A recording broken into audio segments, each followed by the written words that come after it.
नेता प्रतिपक्ष माननीय श्री गुलाम नबी आजाद साहब ने बहुत महत्वपूर्ण विषय उठाया है।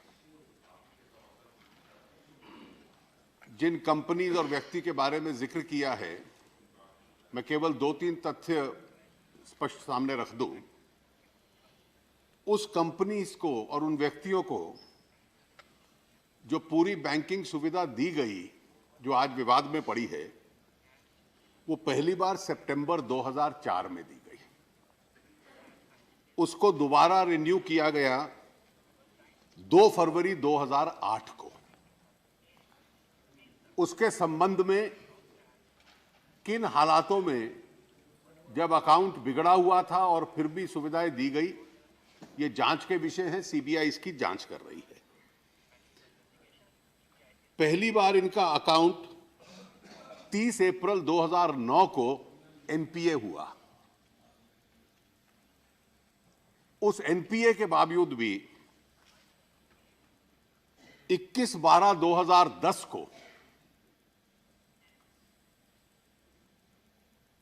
उस नॉन परफॉर्मिंग अकाउंट को रिस्ट्रक्चर किया गया और रिस्ट्रक्चरिंग के तहत उनको और सुविधाएं दी गई।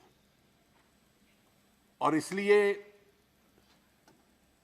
ये किस तरह से अकाउंट्स चल रहे थे, क्या क्या सुविधाएं ऐसे लोगों को दी जा रही थी, ये डेट्स अपनी कहानी खुद बतलाती हैं।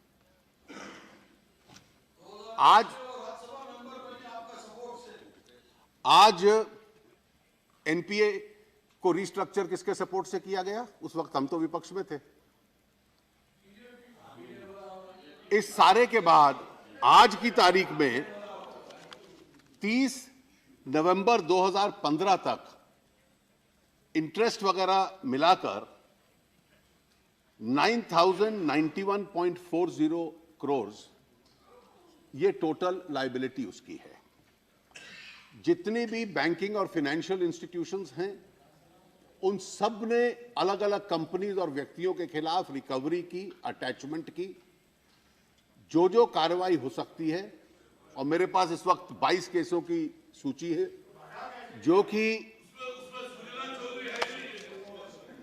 जो कि देश भर के अंदर उनके खिलाफ फाइल किए गए हैं। उन्होंने भी कुछ केसेस फाइल किए हैं। उसके अलावा उनके एसेट्स कई अटैच कर लिए गए हैं और बैंक्स पूरे कदम उठा रहे हैं कि एक एक पैसा जो इन कंपनियों से और इन व्यक्तियों से रिकवर करना है, वो लोग रिकवर करेंगे। अटॉर्नी जनरल ने सुप्रीम कोर्ट में बताया, वो विषय सुप्रीम कोर्ट में है, क्योंकि बैंक सुप्रीम कोर्ट भी मूव किए हैं कि उनको बाहर जाने की अनुमति, उनका पासपोर्ट सीज किया जाए। वो उससे पहले जा चुके थे। आप अगर उदाहरण चाहते हैं तो मैं बहुत उदाहरण दे सकता हूं कि जहां लोग, उस दिन कोई आदेश नहीं था उनको रोकने का किसी एजेंसी का।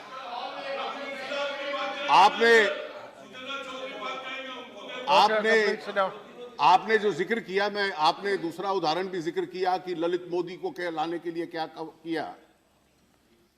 वो जब बाहर गए थे तो आपकी सरकार थी। आपने केवल फेमा में केस रजिस्टर किया था, जिसमें ना रोक पाने की सुविधा है, ना सजा दे पाने की सुविधा है। पीएमएलए में नहीं किया था, वो बाद में हुआ था। तो इसलिए ये लोन कब दिए गए, कैसे दिए गए, एनपीए को कैसे रिस्ट्रक्चर किया गया, अगर आजाद साहब चाहें तो मैं उनको चेंबर में सारी इसकी डिटेल्स दिखला भी सकता हूं। कम से कम आपको स्वयं बहुत अधिक आत्मनिरीक्षण की इसमें आवश्यकता पड़ेगी।